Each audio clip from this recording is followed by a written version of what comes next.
आजच्या गोष्टीचे नाव आहे कपड्यांचे गाव. आकाशाच्या पलीकडे एका इंद्रधनुष्याच्या मागे होतं एक अद्भुत गाव, कपड्यांचं गाव. इथे कपडे फक्त घालण्यासाठी नव्हेत, तर ते चालायचे, बोलायचे, हसायचे आणि नाचायचे सुद्धा.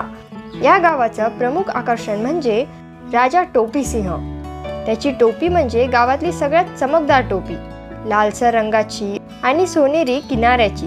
त्याच्या मधोमध एक चमकणारा मोती बसलेला होता.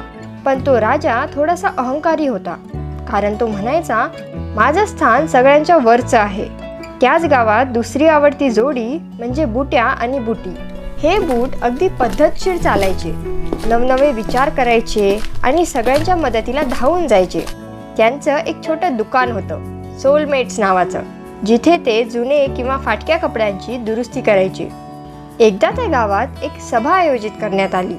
त्या सभेत टोपी सिंह मोठ्याने बोलला, मीच सर्वात आकर्षक आहे, डोक्यावर राहतो म्हणजे मीच राजा.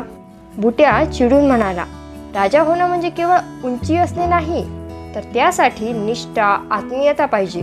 लोकांविषयी प्रेम आणि आपुलकी हवी, आणि ते आमच्यामध्ये आहे. हा वाद खूपच वाढला.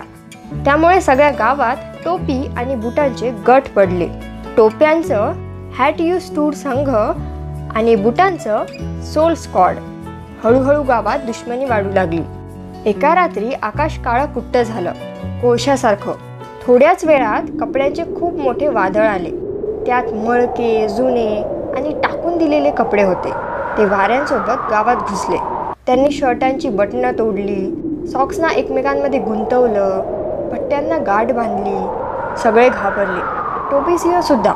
त्याची सोनेरी टोपी उडून गेली. बुट्या आणि बुटी हे सर्व पाहून राजा टोपी सिंहकडे धावले.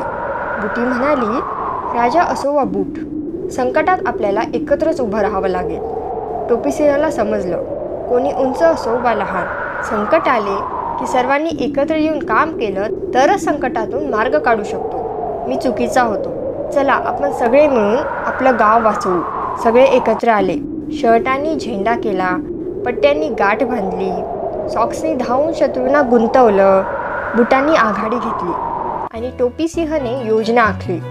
एकमेकांच्या मदतीने त्यांनी मळक्या कपड्यांना धुवून, वाळवून परत उपयोगात आणलं. ते सगळे आता रिसायकल नगरच्या कपड्यांच्या गावात सामील झाले. गाव आता पुन्हा रंगीत झाले. त्यांचे नाच, गाणे, हसणं परत आलं. टोपी सिंह आणि बुट्यांनी हातात हात घेऊन मैत्रीचा जाहीरनामा केला.